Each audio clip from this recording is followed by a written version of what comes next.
There is no topic throughout all of science itself that stirs more little emotions and feelings and political agendas than the topic of evolution. Slipshort lunchbox answers to the very questions that matter most. The very same questions, incidentally, that one would ask if they woke up in a ditch. Who am I? Where did I come from? What happens next? A lot of opinions out there concerning evolution, but this is what I believe. I believe that you have the right to look at the data yourself so that you can make your own decision. I'm Trey Smith. You're watching a portion of the DVD, The Theory of Everything. Welcome to the Evolution Test.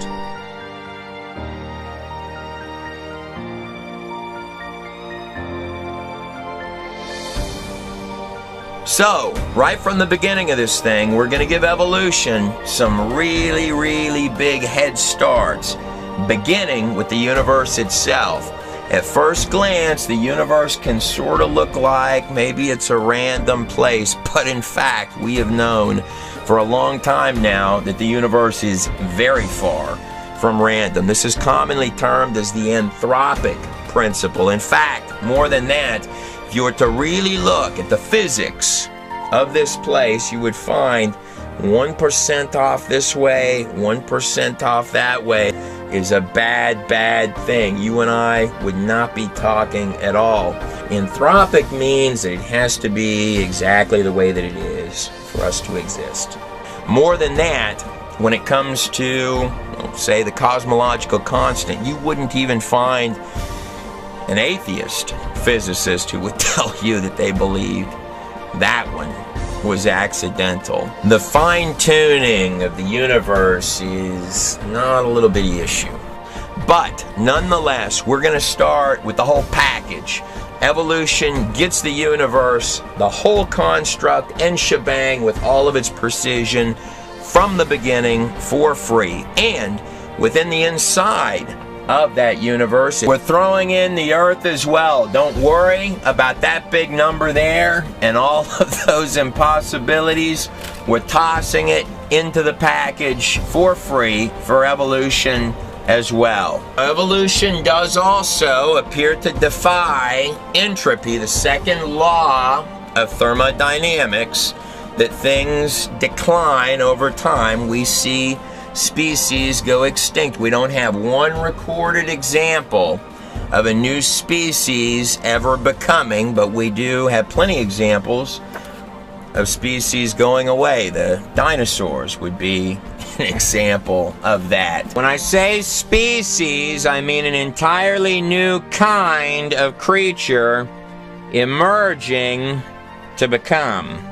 So it violates entropy, but don't worry, we're going to go ahead and give evolution a free pass on that one as well for the purpose of this. It is true that evolution also violates biogenesis, which states, of course, that life only comes from other life. Evolutionist Sir Fred Hoyle stated, and I quote, that believing that the first cell arrived by chance and accident is like believing that a tornado could sweep through a junkyard and create a Boeing 747. It's not just species that we don't see becoming, but on the cellular level, we've never seen a cell come from anything other than another cell. Now, just like entropy, we see cells go away. We see them mutate and die, but never see a cell become. And just like the cell, we've also never seen a DNA strand come on its own. A digital coding for life, any kind of life, even the smallest form of life, we've never seen the digital coding become. That's another problem. And you need both simultaneously. But for the purpose of this, we're going to do that. It gets the cell and it gets the coding both combined from the start. So I need the digital coding for life to happen from inorganic materials somehow, whether it be as sort of a volcano did it, or others propose lightning struck and produced the digital coding, or if you want to view that things were shaking around in sort of a cosmic soup, by some mechanism, I need actual sophisticated code that is tens and tens and tens of thousands of times more advanced than this laptop and the entire computer setup combined in every single strand. It can't have any junk code in there. It's got to be tit for tat on every line, because the digital software is making up the living instructions, click by click by click, line by line, for life itself. But even though the three-dimensional digital coding for just one single strand of DNA is really incredibly complex for us, that's just where it begins to get tough, because now I've got to have trillions and trillions of strands of digital software come together like a perfect glove, coordinating in each precision piece to create little bitty fingers and little arms and little legs and little bitty toes. Then I need different kinds of software to all come together for every type of tissue, for the nervous system, for all of the functionality, including the human mind itself, every organ, every cell, every system, all built and comprised and pulled together from digital software, including all of the billions of neurons that make up the brain. And then, as the final touch, you need the miracle of miracles itself, consciousness. It does sort of seem like an awful lot of very mysterious accidents. Was Dr. Chuck Missler, a man who received congressional appointment to the U.S. Naval Academy, was a former branch chief for the Department of Guided Missiles, serving on the board of directors of a dozen companies, CEO of 6 of them, helping the Ford Motor Company, where he established the world's first international industrial computer network, and of course becoming one of the largest, at one point, shareholders for Western Digital, who stated, and I quote, "It is only when one becomes truly knowledgeable of science itself that one becomes extremely comfortable with the book of Genesis. But don't worry about biogenesis for the purpose of this test of evolution. Not only are we kicking entropy out of the mix, but we're kicking biogenesis out of the mix as well. Not only that, but I'm going to give evolution all of the digital coding that it needs from the start. I'm not going to require it to have lightning bolts or cosmic soups. I'm going to give it to it for free from the start. We're also going to need our symbiotic relationships as well. Everything here, most especially the biological living life forms on this planet, are dependent on all sorts of systems. But there went up a mist from the whole earth and watered the face of the ground. If we were intellectually honest about it, the symbiotic relationships that we would need, particularly for the biological stuff in a single cell to exist in this place, would be trillions and trillions and trillions and trillions of things when we really began to poke through and see how many things was actually dependent on. And to be intellectually more honest about it, would probably turn out to be the entirety of all of the systems on the Earth itself, or a significant portion of those systems. But just to keep this simple for this test of evolution, we're going to toss all of that stuff out of the mix. In Genesis 1:11 it states, "And God said, let the earth bring forth grass, the herb yielding seed, and the fruit tree yielding fruit after its kind." Single cell, again, the odds of one cell in this place are 10 to the 39,970 to 1 for one single cell. Of course, anything over 10 to the 50th power in mathematics is considered absolutely absurd. They're believed to be 10 to the 82nd power atoms in the entirety of the universe. But for the purpose of this, we're going to have to, at bare minimum, give our test the symbiotic relationship of at least the plants. "And tree yielding fruit, whose seed was already in itself after his kind also. And God saw that it was good." So we definitely need the plants because we're breathing oxygen in. These plants are really, really critical. Now, we need many, many things that are beating those same odds coming into existence simultaneously, like these guys here. And if we were to actually take a deep look into the plants, we're going to find that the systems for the plants that are running the seeds are symbiotic systems as well. You don't get the plant without the seed.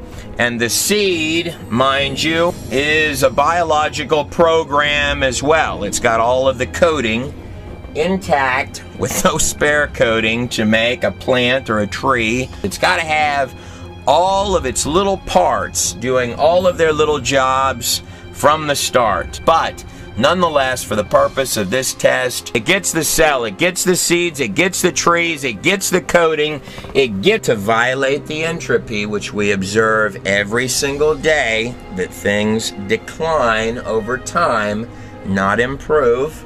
You and I are also going to give it a free pass on all of the lotto wins that it's got to redundantly win. We're going to give it as many of those as it needs, time and time again, for the purpose of this test, as well as allowing it to ignore all of the symbiotic relationships which would have to develop simultaneously. There's another real big one that we're going to have to kick out of the mix.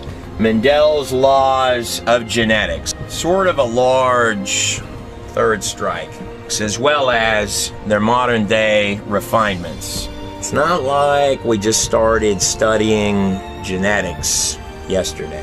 We're talking about biological software, and I hate to even compare DNA strands to any of our stuff. For example, DNA uses 4-bit code. Our computer software uses 2-bit binary code, little ones and little zeros. This is 4-bit. It has to be 3-dimensional and configured properly because it's making 3-dimensional biological organisms from scratch. Not only are there no spare parts, not just on human beings, but on any other species of creature on Earth, they're all a precision completeness. But more than that, unlike machines that we make, like computers and things of that type, it can do redundant error correction to make sure that this comes out right. And unlike clunky machines made by man, it can self-heal, like cranes and such, that with time the part will wear out. In the construct of the human condition, the muscles are actually designed to strengthen with use. Each different type of strand of genetic software, the odds against it existing are 1 in 48 with 48 zeros behind it. So that's 1 in 48 octillion to 1 against each piece of digital software existing at all. Imagine winning the lottery every single day, not missing once. For the next 10,000 years, you would still be nowhere close to that number. Now, the odds of one single cell, just one little cell guy, are 10 to the 39,970 to 1, give or take. And in mathematics, we know that anything that is 10 to the 50th power to 1 is a mathematical impossibility. There are 10 to the 82nd power atoms believed to be in the entire universe. So how many times does this number fit into that number above? The answer is this: trillions of trillions of trillions of trillions. And this number could keep on going for a long, long ways. Times the number of atoms in the universe to 1, against there being one single cell in this place. I went with the lowball numbers on that, by the way. So the machines not only have to be designed to work with the software, but the software has to be designed to give instructions to the machines. So when you hear the scientists marveling, saying, how can this happen on its own? Why are the numbers this bad? The mathematical miracles happening all over the place. That's why the numbers are that bad. At some point on the timeline, order does have to occur because we're here, right? Then it's about to get more intense because the digital coding in your cellular factories is about to have to coordinate and come together. That gets you one single cell and all of the factory parts that are moving inside that cell, and the little digital DNA software running the cell guy on top of the earth that shouldn't be there and the universe that came out of nowhere. But this right here is the point where the accidents have to go sheer precision. That's a human heart right there, surgical. These accidents have got to be shoved violently into hyperdrive. Millions and millions and millions and millions. And that is a very sophisticated piece of machinery. You do not want the digital instructions that are all coming together to create that guy. You cannot have trial and error. A little bit off this way, a little bit off that way would be a bad, bad thing. The programming software has got to work seamlessly with these cellular factories, which in their inner worlds are more tit for tat precise, more efficient than any computerized automated factories on the planet Earth. The list of these things could keep on going. DNA is the literal software, the living programming, line by line specific for every single cute, soft, warm, cuddly, and even the strangest of things. Bottom line, DNA is the software which makes up all of the different types and kinds of species on this planet. Each creature has exactly the coding that it needs to become whatever type, kind, or species of creature that it is. There is no junk code in DNA, nor is there junk code in the cells which the DNA software runs inside of, or the organs which those cells make up, or the entire functional systems of the living biological organisms themselves. The Russian silver fox experiments, going on now for more than 50 years, are one of the more beautiful examples of animals, in this case foxes, producing, limited to their genetic kinds, the array of variables and appearances within animal types. Look at this first silver fox here. Now look at this silver fox, as well as these cute little silver fox variations produced within the 50-year ongoing Russian silver fox experiments. This is commonly termed as microevolution, meaning that the species can work with pre-existing code within their animal kinds, which is grandly different than Darwinian evolution, where things are becoming other creatures and transforming. These animals are restricted within their animal kinds. Bottom line, this fox can have other variations of foxes, but its genetic coding does not contain the information to turn into a whale. Actually, genetically speaking, everything on this planet is losing genetic information. This is particularly observable in viruses, but in all the creatures on the planet, we're actually degrading, just like with entropy, and losing species counts. The current numbers on extinction rate are anywhere between 1,000 species a year to 10,000 between all of these types of creatures, and depending on whose numbers that you listen to, but we're certainly losing things and not gaining them. And the same applies to our genetic coding. So, in theory, if you rewound time, the genetic coding in the past, further up this line, would be stronger. In every living creature on the face of the whole earth, the DNA is weakening. It's degrading. Just like when you make a copy of a copy of a copy of a copy of a copy of a copy of anything, it begins to lose information, not gain it. But don't worry, the DNA is tough digital coding. It's well-built stuff. And every type of creature has 0 mutating parts on its body that would hinder its chances for survival if it had things mutating.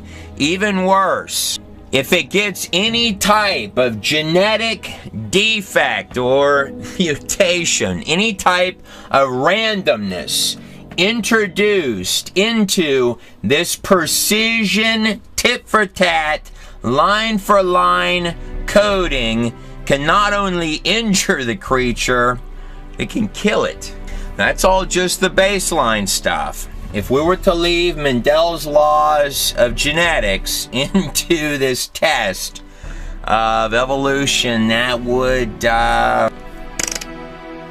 let's just say it kicks up the toughness for this guy here another few trillion notches. The genetic software that makes up a bunny rabbit is entirely different from that makes up a turtle. The two cannot mate. It is a software disconnect.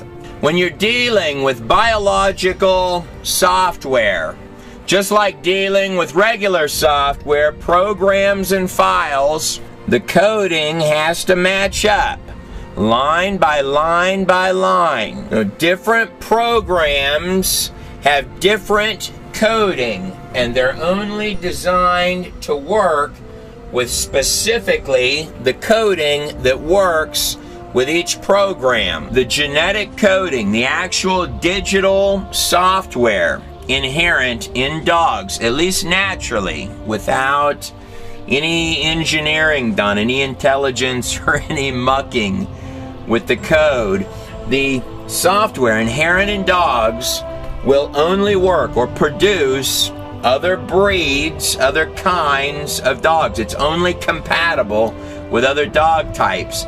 Same thing applies with horses and those that breed horses. With horses, the genetic code inherent in these creatures is only compatible and can only produce by any natural cause other breeds of horses. These genetic laws are particularly important when you're dealing with animals that look very, very similar, if not identical, in many, many ways. They may even have parts within their bodies that are absolutely identical to one another.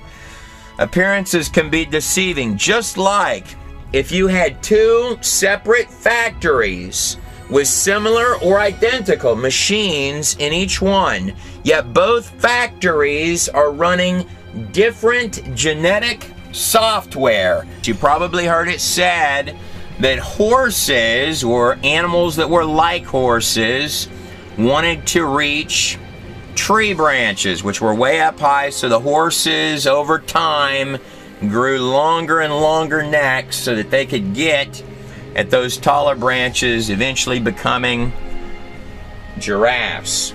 The truth is that the genetic coding for a giraffe and its biological systems are not even remotely close to the systems of that of any type of horse. Just like with computer software, you need a source for every single line of code. Coding does not grow, it does not magically appear, whether it be biological coding or whether it be computer coding. And if you're missing code, if any of the digits are off, your system crashes, your animal is in trouble. It's not the little train that thought it could. This is real coding that you need for every part, including a different circulatory system. This is not just wishful thinking, I want to click up a larger neck. This is real. You need actual tit for tat for tit for tat, line for line for line for line, digital coding for every cell, every function, every part. All the way down the neck of this animal are blood vessels, arteries, which have literal valves. This is going to take more walls of digital coding that will shut off and keep blood so that when it goes down for a drink of water, it will not pass out, which would most definitely injure its chances of survival if it's trying to run or get away, or it passes out and drowns in the pool of water, or if the animal simply passes out every time it goes down for a drink. It's also got special sponge-like material on its mind to capture blood in. Those take more software so that when its neck goes up and down, that it will not, again, pass out and go unconscious. And to run these extra apparatus of the long neck, it needs a 2.5 foot long heart, give or take. Entirely different heart, that's going to be a bunch of these, pumping all of that circulatory blood through this long neck. This isn't just a couple of little knickknacks that are different. This animal has an entirely different body plan. Software after software after software. If it were missing one piece of any part of this, this animal, the giraffe, would not exist. Once again, from inorganic material, I need trillions of lines of precision three-dimensional software to mysteriously appear.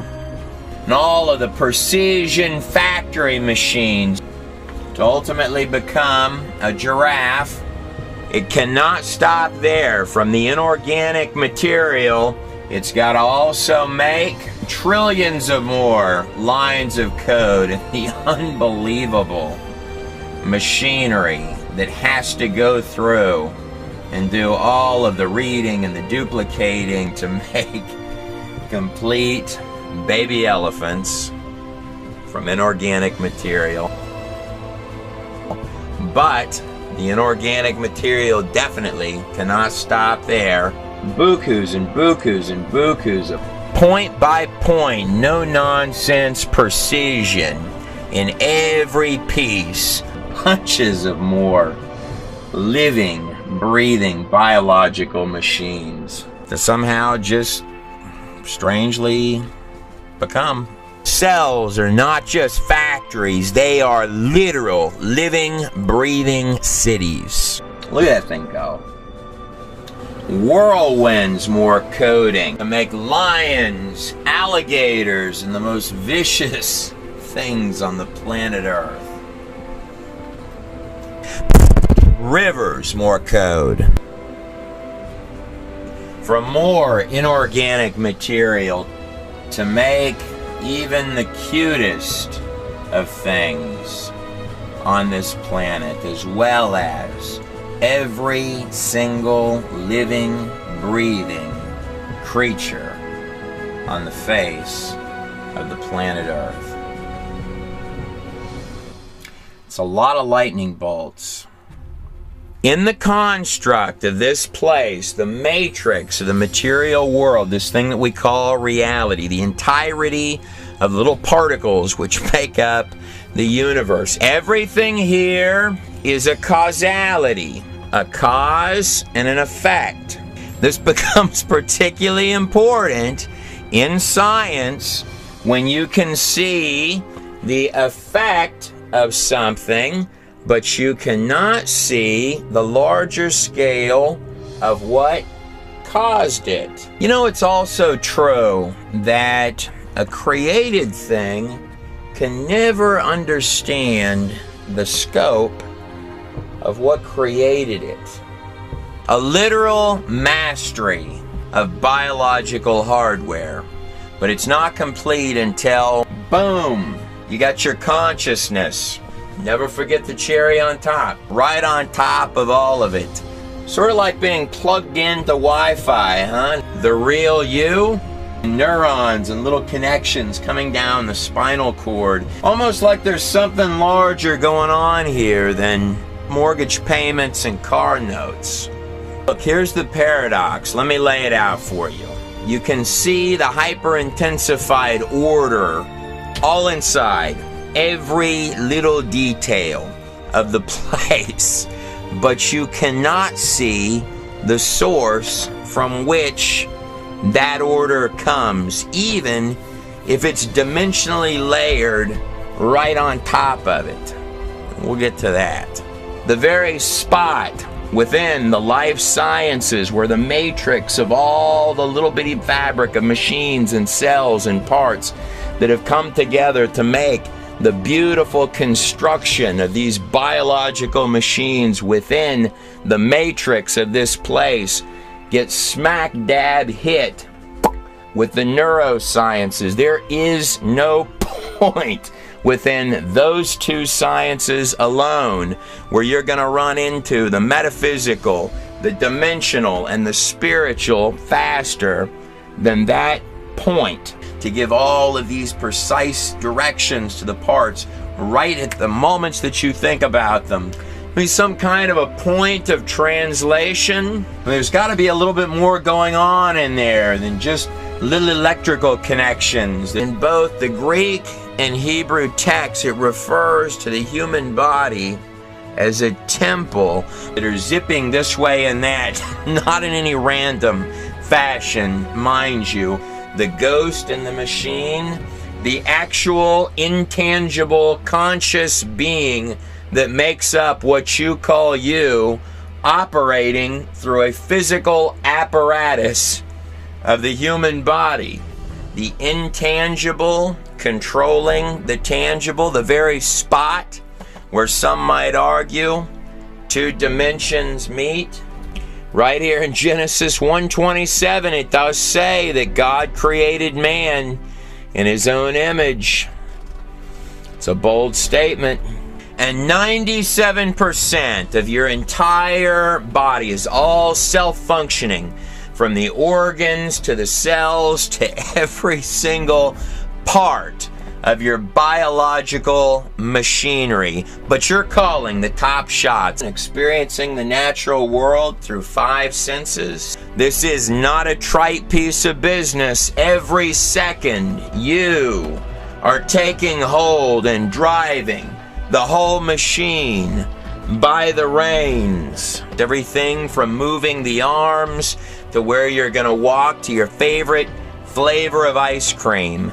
How does something as material as the matter of the mind ever give rise to something as intangible as an experience, an idea, or the live stream continuum of thought, which you call you, is not little bitty. In fact, the neurosciences, which, if you were intellectually honest about it, actually began in ancient Egypt and continue to this day. The tools and toys have gotten better. As Plato or Aristotle or philosophers all throughout the ages of time, even up till this very moment that you watch this video, would have asked, how does the non-physical control the physical? But the paradox is real.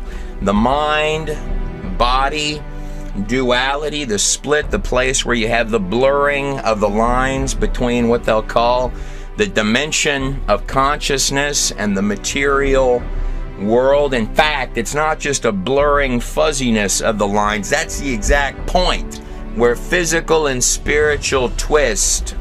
Inside this construct, there are billions and billions and billions of neurons that are all acting with little synapses firing this way and that.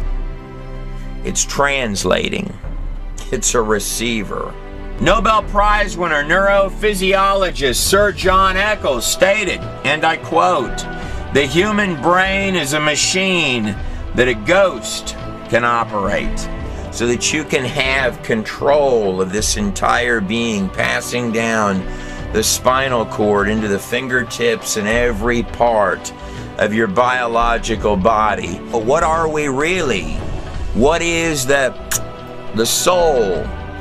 But this is more than just a computer sitting on top of a biological machine. Just like you'll hear researchers ask, what is the source for the digital coding that makes up the software, the DNA of human life? This question here is a granddaddy beyond human imagination, larger in scope than that. In fact, the very type of questions that have pushed many of the greatest minds throughout all time to the brinks of their research. Who are we? Where do we come from? What happens next? It was Albert Einstein who said, and I quote, "In consideration of the cosmos, the order of the universe, which I, with my limited human mind, am able to perceive, yet there are those who say there is no God. What makes me really angry is when they quote me in support of such views." That was Albert Einstein. It's very rare that you would ever find any quote where Einstein would say he was angry about anything. Yet so often I hear men quote Einstein and say that there is no God in the same sentence. Just within the neurosciences as well as the life sciences sitting right on top. Life sciences, neurosciences, and that human mind and consciousness all meet. There is no point in just those two sciences. Almost like a gateway, huh? We haven't even made it to the quantum physics and the fabric of this place yet. You've probably heard it said that the eyes are the windows to the soul, a statement whose origin is actually derived from Matthew 6:22. But the truth is, the illusion is a lot deeper in scope than that. It's not actually the eyes that see anything at all. The most advanced camera in the world, literally plugged in and tuned to the frequency of the material world. They're collecting the waves of light, which at their base are little quantified digital units, packets of light that enter through the eye. Solidness is an illusion. And when you're looking at something, you're actually seeing every color it's not. You're seeing the color that it rejects. But it's not just about the color of something. If you were to really look at reality the way that it is, it's comprised of zipping little digits, quantized units, 99.9% empty space. Was Nobel Prize winner Niels Bohr, who, mind you, gave us an actual model of the atom, who stated, and I quote, "Those who are not shocked by quantum mechanics have not yet understood it, the fabric of this place, the little data points making up the material world." But it's sufficient at this point to simply understand that what you're looking at is data coming in through the eye, going down the optic nerve, translating into images, and then hits your consciousness, the intangible part of you, plugged in right now, real time, live stream all the time, which is calling the shots on the whole show. This very much implies that the real you is much more than the software, the hardware, or the biological machine. It does seem like there's a little bit more going on here than what meets the eye. Let me ask you this. If your consciousness is separate from your physical body, and your physical body dies, then that would have to mean that you still exist, right? Let that one sink in a minute. At the inception of the book of Genesis, it starts with a fascinating statement that says, "In the beginning, the God of gods, Yahweh, created everything." Now, the use of the word God in the Hebrew, in that sentence, Yahweh, means something a lot larger in scope than Zeus or a man in the clouds with a lightning bolt. It's actually stating in the text that our dad is larger and more unimaginable in scope than the construct of every single three-dimensional particle pixel in the quantum live feed of little dots making up the precision framework of this present illusion, the fabric of the entire place. And the text goes on to say, "And the earth was without form and void." Now, in the original Hebrew, that sentence actually reads, "And the earth had become without form and void," as if to indicate that the place itself, the entire construct, is older than where our story begins.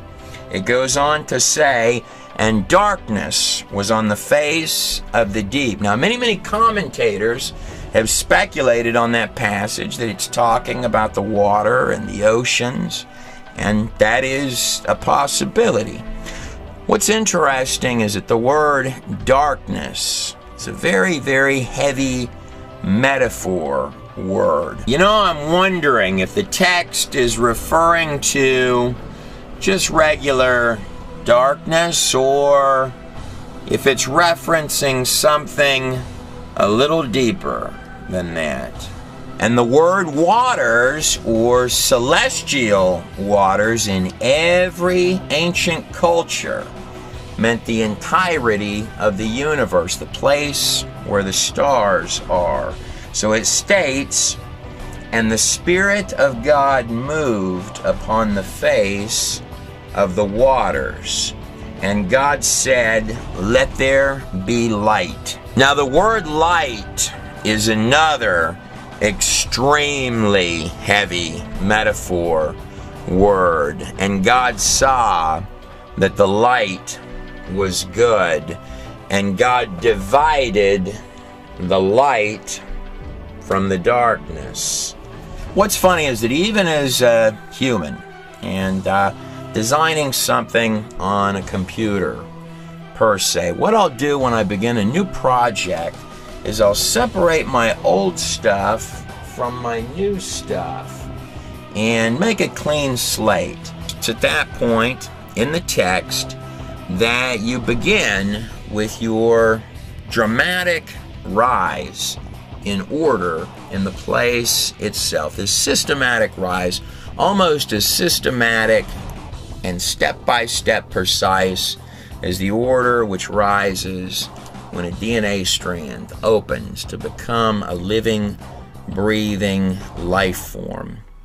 Whatever the case, let's swim a little further upstream and see if we can't get our head up above the water. But before we start looking at a larger scope or a smaller scope, in this test of evolution, we're going to have to kick Mendel's laws of genetics out of the queue. They conflict with evolution. Now, Mendel was a contemporary of Charles Darwin. Both men lived and worked in roughly the same time period. Mendel's laws of genetics would go on to be, well, the practical day-to-day observable sciences that are used even this very hour that you're watching this video. They're dependent on sciences because they're observable. We can watch them day after day after day after day after day. Whereas Charles Darwin's theory of evolution would go on to violate lengthy lists of other sciences. For example, in Darwin's day, it was believed that life could spontaneously generate by many, many folks. For example, if a mold were to appear, perhaps it had spontaneously generated. Of course, we now know that spontaneous generation does not occur. It was Dr. A. Fleischmann, zoologist at Erlangen University, who stated, and I quote, "The theory of evolution suffers from the gravest of defects, which are more and more apparent as time advances. It can no longer square with practical scientific knowledge. The law of information systems. Information always has a source." Dr. David A. Kaufman, University of Florida, Gainesville, stated, "Evolution lacks a scientifically acceptable explanation for the source of the precisely planned coding within cells, without which there can be no proteins, hence no life." Specified complexity sort of goes hand in hand with the law of information systems. What you're looking at is specific information. Click, click, click, click, click, click, click. It is not random, a little bit this way, a little bit that way. It is direct, streamlined instructions that build living biological organisms. Irreducible complexity. The entirety of that organism is comprised of organs and parts, all of which it needs. Those parts are comprised of cells, which require all of their parts. Those cells are run by digital software, which require all of their coding from the information systems to run the inside of the cells. All of these parts are made of quantum particles, which are not random either. It is irreducibly complex from bottom to top. Statistical mathematics is not evolution's friend by any stretch of the imagination. Natural selection.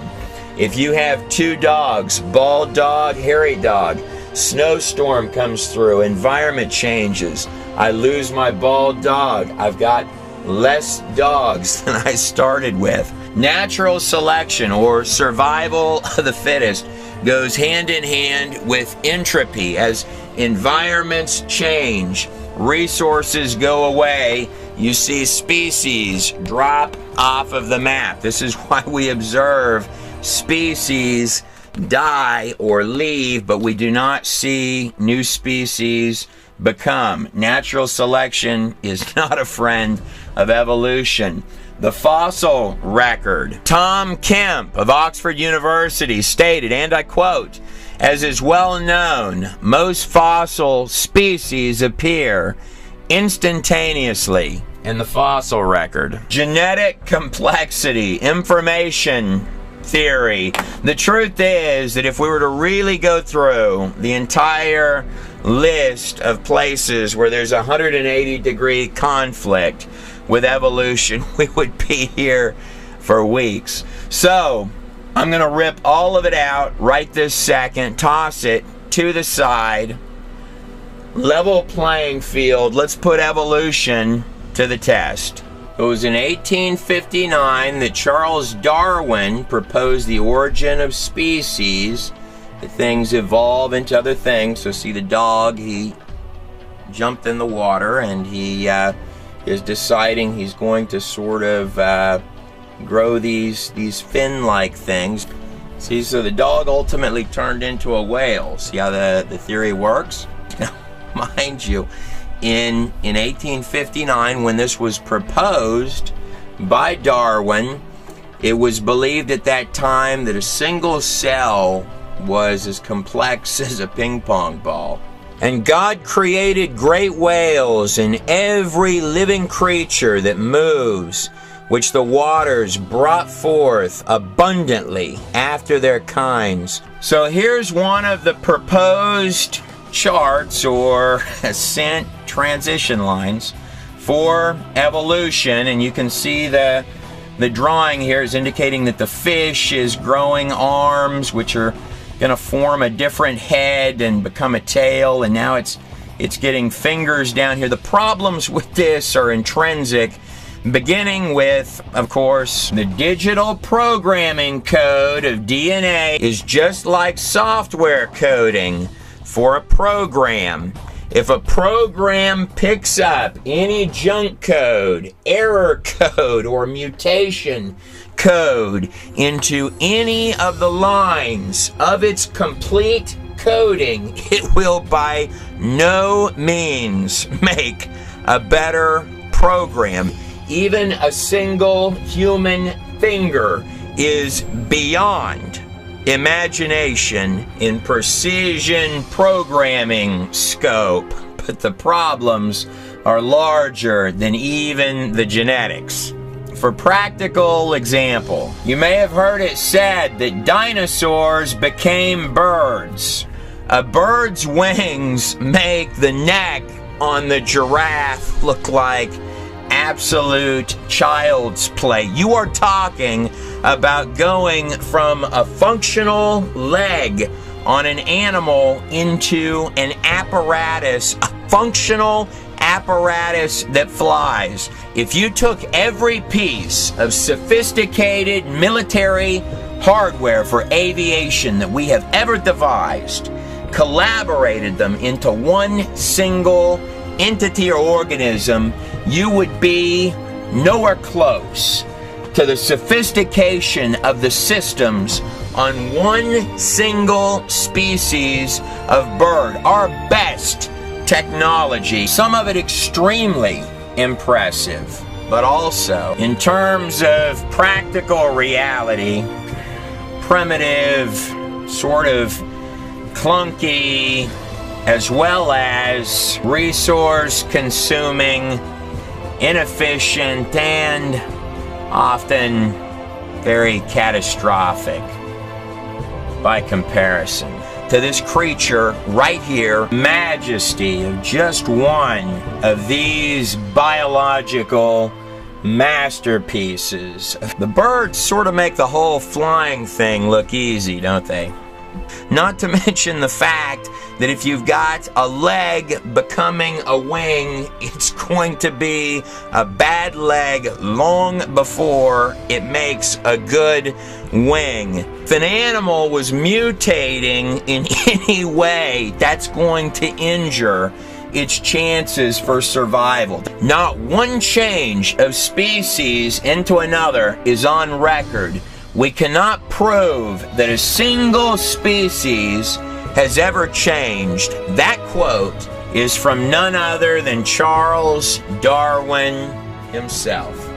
Now, each program on this screen has exactly the coding inside of it that it needs at the very start. Otherwise, the program would not exist. So if I've got a monkey that is slowly turning into a person, there has to be actual cellular coding for every little tiny piece of the transition, just like these computer programs on this screen will only open to become what they are, because their lines of software coding only have the specific line-for-line instructions to open and become whatever the program is. You need precise code for every single line,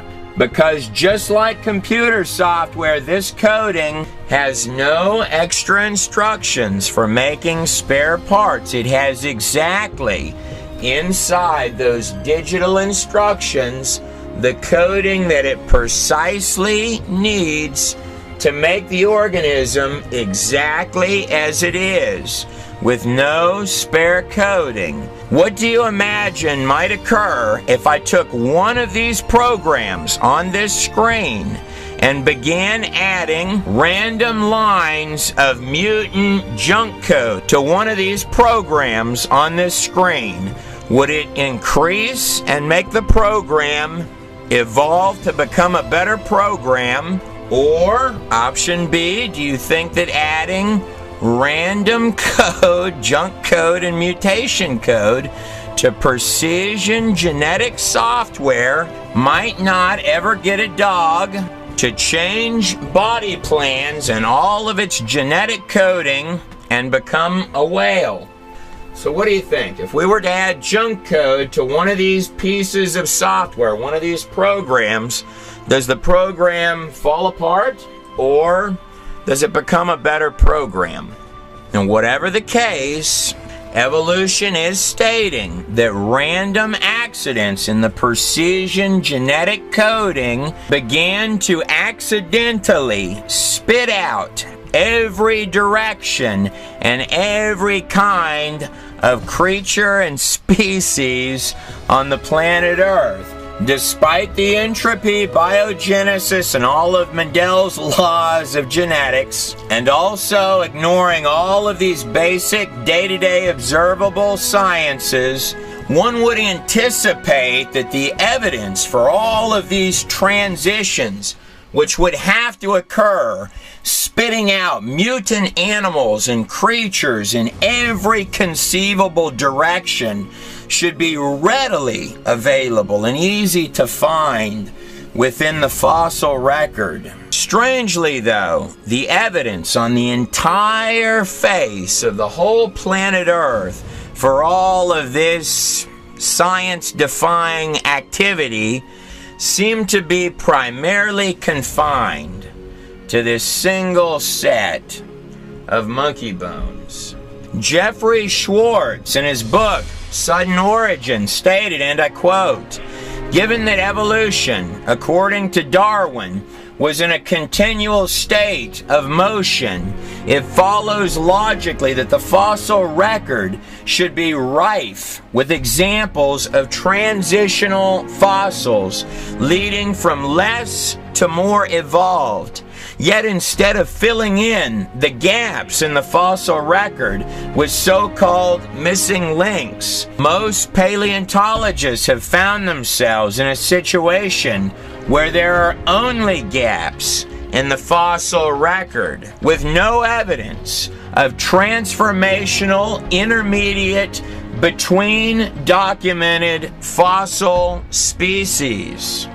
So despite just what Charles Darwin said in his own day, that there is no evidence of species changing from one to another, and the fossil record working to further illustrate that animals stay within their spectrums, not seeming to have fossils that change into one another. N. Eldridge stated in his book, The Myths of Human Evolution, and I quote, "The fossil record flatly fails to substantiate the expectation of finely graded changes over time." Despite all of that, the fossil record and all of the sciences, let's go a tad bit deeper. Because one would think if you were going to search for evolution, surely you would find it in the simplest of insects.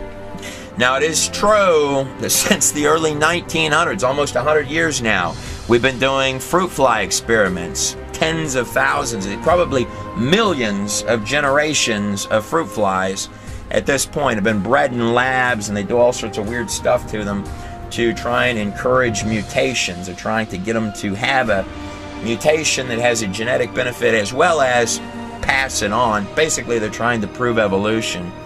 At this point, with tens of thousands of these that have occurred, the statement that arrives from the fruit fly experiments is that they appear to be immune to evolution. And they use the fruit flies because they have short lifespans, about 11 days. And on top of that, the flies are really inexpensive. They're cheap. In fact, was it not Morris Colry who said, out of our 400 mutations, there's not one that can be called a new species? Or Norman Macbeth, who quoted, "If 1,000 mutations were combined all into one specimen, we still would not have a new species." So this guy here is a motor protein headed towards the nucleus of the cell on these little bitty highways that, or perhaps you may prefer Francis Hitching, hardcore atheist, mind you, who stated, and I quote, "The fruit flies refuse to become anything other than fruit flies under any circumstances yet devised." He's battery charged by the mitochondria. Or, just for good measure, how about Gordon R. Taylor, who stated, "It's striking that geneticists have been breeding fruit flies for more than 60 years all around the world, flies which produce a new generation every 11 days. Yet they have never seen the emergence of even as much as a new enzyme."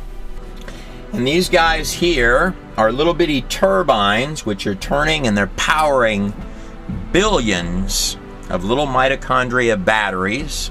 But even if you find deterioration in the insects, and you can't find evolution in them, surely at least you could find some kind of improvements happening even in the microscopic world of the little bitty cells, wouldn't you think? And it's not just the fruit flies that they've been trying this mutation thing on, mind you. Michigan State University evolutionary biologist Richard Linsky and his colleagues have searched for signs of evolution in bacteria, single-celled bacteria now for more than 20 years, tracking more than 40,000 generations. And in the end, right now up until today, every part of the cell is doing a job that functions. Some other part have been, at bare minimum, just lateral most in sheer volume, degenerative. A fact which caused University of Bristol bacteriology professor Alan Linton to state, "Where's the experimental evidence? None exists." In the entire history of mankind, more importantly, the history of science itself, on the entire earth, there's not one experimental example to date of a cell mutating one single upward notch of function or new improvement. And it's not for lack of trying, interestingly enough. Where's the experimental evidence? Alan Linton continues. None exists. Bacteria with generation times of 20 to 30 minutes.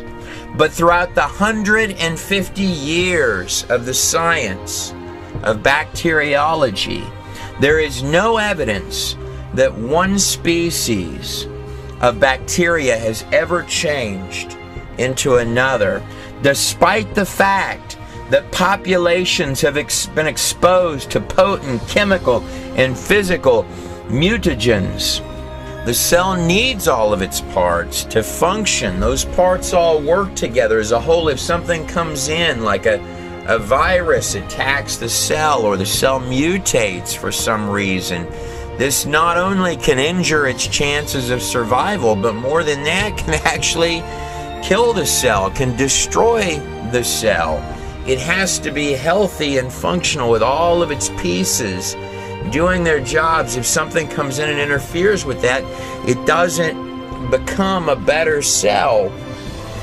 Allen continues, since there is no evidence for species changes between even the simplest forms of unicellular life, is it not surprising, he continues, that there is no evidence for evolution throughout the whole array of multicellular life on this planet? That was Dr. Alan Linton. The biological life forms on this planet are not just comprised of little bitty cellular factories that are more sophisticated than every single automated factory on Earth combined into a space so small that you can barely see it with our largest microscopes, and then run with digital precision software. But the inside of those cells are made of little bitty machines all doing things so that you and I can even exist at all. It was Dr. Doug Axe and Dr. Ann Gauger that came up with these numbers here. Assuming you started with your complete cell, your complete Earth, and you've got your digital software running inside the cell, now you need coordinated mutations, coordinated accidents to occur within these strands on the DNA. So, to get 6 coordinated mutations to produce one new beneficial function on the inside of a single cell would take 16 billion years. 16 billion years is the currently believed age of the entire universe. I didn't like their numbers, so I kicked it way up. Why not? The 1 trillion coordinated mutations. That would be almost enough for one earthworm, give or take, on this planet, which shouldn't mathematically be here. If we were to speed him up, he's actually walking a lot faster than that. I don't know. It just doesn't look random to me. You know, I'm thinking that the answers could very easily be a little bit larger in scope. Maybe the history of the place could bring some illumination.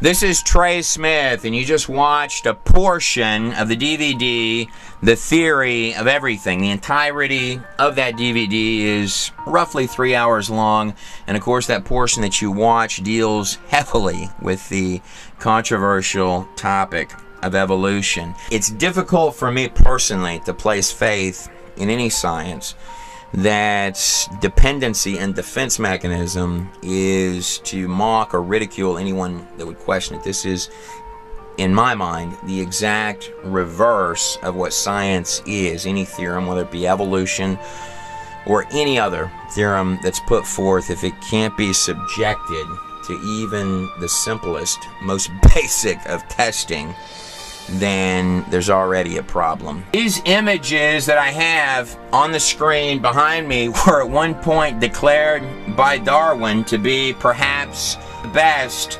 evidences for human evolution, comparing animal embryos to this line down here, which is allegedly a human development in the womb. Of course, these images were found to be a fraud in the late 1800s.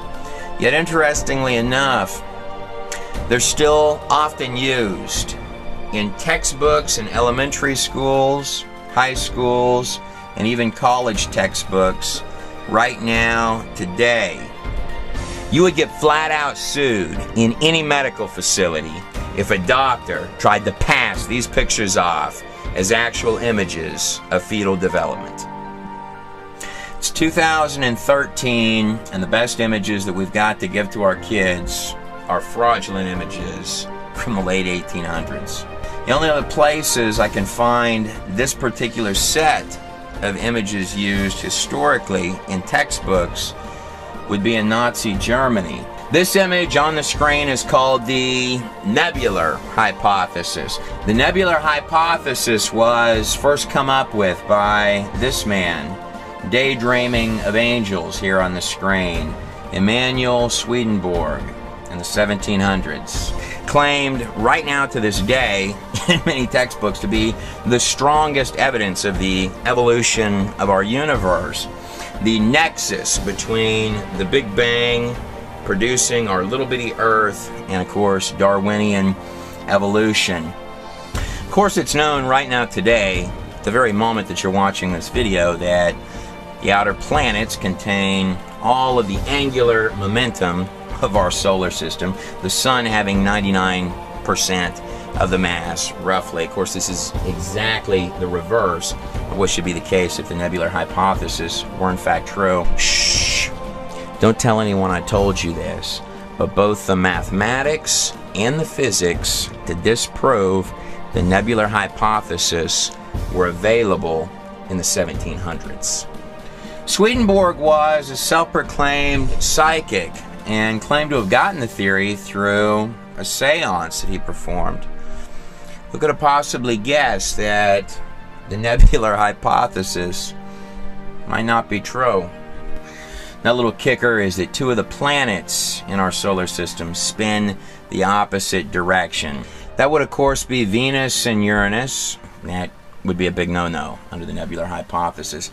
You're also missing the mass for the gases to come together and form the sun, most certainly to form the planets. That's another kicker of a problem. Those are just a pinch of the technical reasons why it doesn't work. His 17th century seance, our modern textbook science right now, today.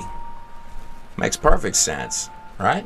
The truth is that I could keep on going through long, extensive laundry lists of these things, and what they all coincidentally share in common is that they encompass one single theory from 1859, Charles Darwin's Origin of Species, otherwise known today as evolution. None could argue this, that we are certainly a far cry from Einstein in this hour. Speaking of Einstein, let me quote him to you. In consideration of the cosmos, the order of the universe, which I, with my limited human mind, am able to perceive, yet there are those who say that there is no God. What makes me really angry is when they quote me in support of such views. That was Albert Einstein. It's very rare that you would ever find any quote by Albert Einstein where he said that he was angry about anything. Yet so often I hear men quote Einstein and say that there is no God in the same sentence.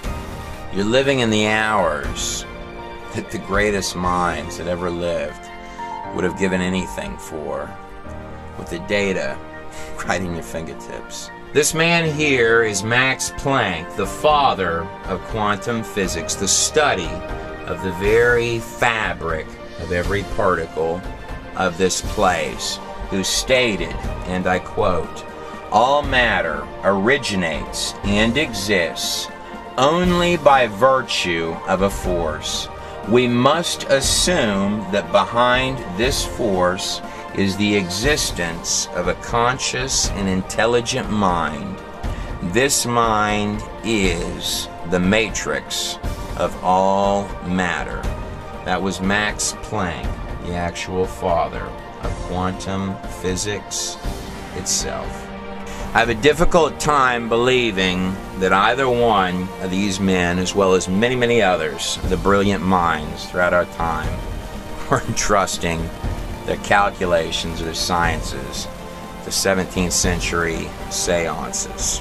I have an even more difficult time believing that either one of these men would have tried to convince me that they believed that dogs, given enough time, could turn into whales. In studying ancient history, per se, one of the things I've noticed redundantly is how often those who will boast themselves as the wise can so often redundantly prove how easy it is for one to intellectualize their way into absolute idiocy. Conversely, those who would appear on the surface so often as the most foolish amongst our numbers can literally stumble their way into sheer brilliance. I'm Trey Smith. Thank you for watching this portion of the DVD, The Theory of Everything. The Theory of Everything, full-length DVD available at godinanutshell.com.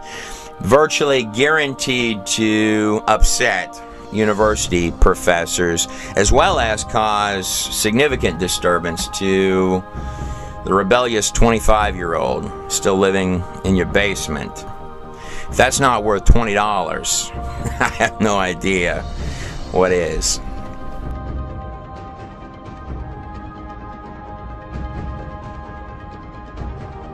It also sort of does look nice on a coffee table, doesn't it? Also, you may want to take a minute to explore the website Thieves, One Dirty TV Pastor and the Man Who Robbed Him. In 1999, I committed a safe robbery on a television pastor named Mike Murdoch. This is the website for that, www.readthieves.com. You can see down here on the bottom of the page, there's me depicted running with a safe. Done a few years ago by D Magazine. There's Mike Murdoch. He looks sort of unhappy in that picture. This is a true story. So if you're curious how all that could have possibly gone down, you're in luck. Here's some clips. Thieves by Trey Smith. Amazon, Barnes & Noble, anywhere books are sold. I've been on radio and TV for 20 years. And Trey, first, as far as the book itself, I'll give you an example. My producer, Will Duffy, his wife, Danielle, was in the hospital to give birth. And they had some time, so Will is reading aloud Thieves. And not only his wife becomes addicted to it, but people in neighboring beds and neighboring rooms all sat in to listen to Thieves being read. It's like Danielle wanted to delay labor because she was so fascinated. Thieves was me pouring literally my heart out day after day. These were all written in a jail cell, and guards used to pay me when they were on shift. They would give me extra lunch trays to read them this book. So Thieves was originally paid for with jailhouse lunch trays. And then, after the safe robbery, when I'm on the run from a television pastor in Mexico, it really kicks into high octane. Sometimes I would just stop and say to myself, there's not a lot of really great ways for any of this to end. Crazy as it seems, though, it did all end well. I promise. Thank God for that. I'm pretty certain that you're not going to find anything like this anywhere. I wanted to tack a note onto the end of this video and state to you that that book Thieves, from start to finish, no matter how fun it might be to read, does not in any way represent who I am today. And more than that, I've not only asked forgiveness in my own heart, but from a great many parties who are in that book and who are not in that book that I needed to ask for forgiveness from. More than that, I'd like to give a special thank you to ministries, men and women of faith, churches, and organizations all across this United States, because they are not represented. The hearts of the people are not represented by the few that are just take. I have seen so many, both great and small ministries, who no matter who they are, they would give you the last shirt off of their back. And I want to thank them. I'm Trey Smith. God bless every one of you.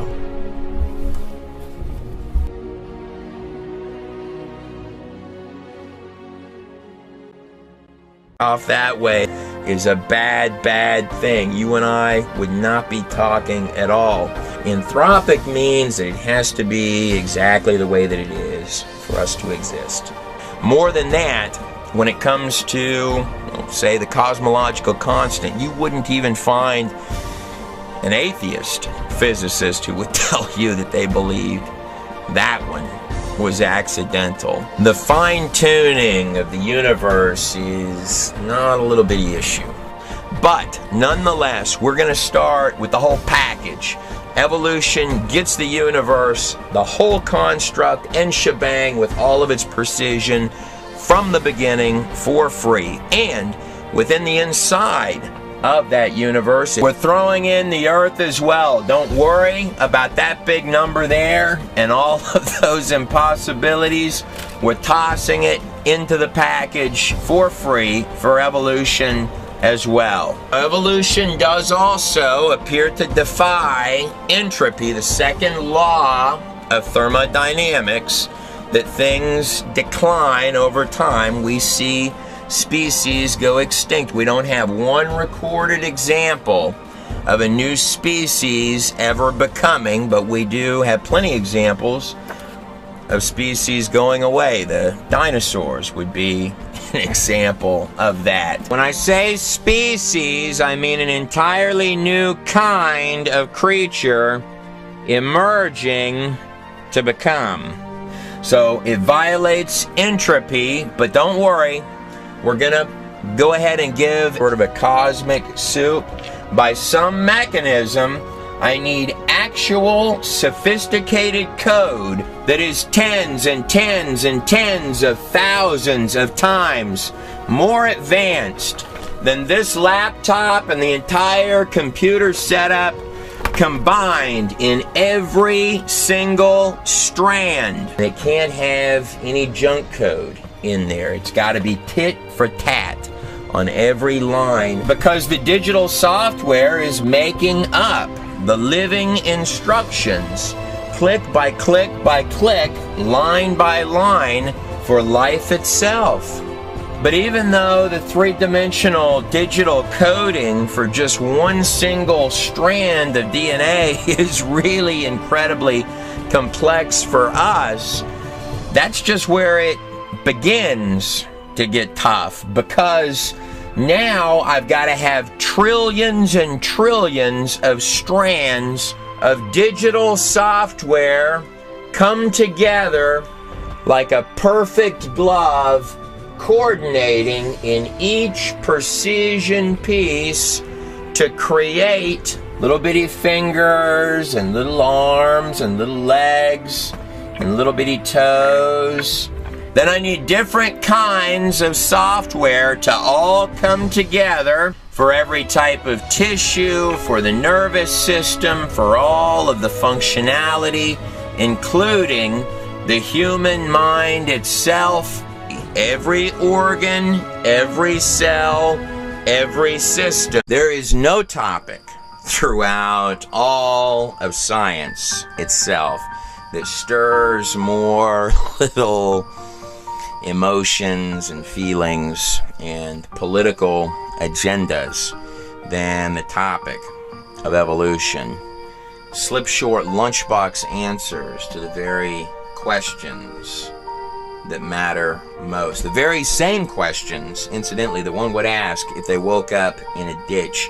Who am I? Where did I come from? What happens next? A lot of opinions out there concerning evolution, but this is what I believe. I believe that you have the right to look at the data yourself so that you can make your own decision. I'm Trey Smith. You're watching a portion of the DVD, The Theory of Everything. Welcome to the Evolution Test.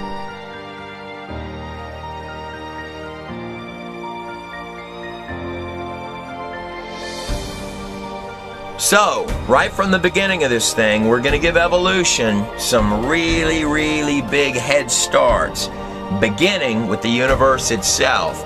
At first glance, the universe can sort of look like maybe it's a random place, but in fact, we have known for a long time now that the universe is very far from random. This is commonly termed as the anthropic principle. In fact, more than that, if you were to really look at the physics of this place, you would find 1% off this way, 1% all built and comprised and pulled together from digital software, including all of the billions of neurons that make up the brain. And then, as the final touch, you need the miracle of miracles itself, consciousness. It does sort of seem like an awful lot of very mysterious accidents. Was Dr. Chuck Missler, a man who received congressional appointment to the U.S. Naval Academy, was a former branch chief for the Department of Guided Missiles, serving on the board of directors of a dozen companies, CEO of 6 of them, helping the Ford Motor Company, where he established the world's first international industrial computer network, and of course becoming one of the largest, at one point, shareholders for Western Digital, who stated, and I quote, "It is only when one becomes truly knowledgeable of science itself that one becomes extremely comfortable with the book of Genesis. But don't worry about biogenesis. For the purpose of this test of evolution, not only are we kicking entropy out of the mix, but we're kicking biogenesis out of the mix as well. Not only that, but I'm going to give evolution all of the digital coding that it needs from the start. I'm not going to require it to have lightning bolts or cosmic soup. Evolution a free pass on that one as well for the purpose of this. It is true that evolution also violates biogenesis, which states, of course, that life only comes from other life. Evolutionist Sir Fred Hoyle stated, and I quote, that believing that the first cell arrived by chance and accident is like believing that a tornado could sweep through a junkyard and create a Boeing 747. It's not just species that we don't see becoming, but on the cellular level, we've never seen a cell come from anything other than another cell. Now, just like entropy, we see cells go away, we see them mutate and die, but never see a cell become. And just like the cell, we've also never seen a DNA strand come on its own. A digital coding for life, any kind of life, even the smallest form of life, we've never seen the digital coding become. That's another problem. And you need both simultaneously. But for the purpose of this, we're going to do that. It gets the cell and it gets the coding both combined from the start. So I need the digital coding for life to happen from inorganic materials somehow, whether it be as sort of a volcano did it, or others propose lightning struck and produced the digital coding, or if you want to view that things were shaking around and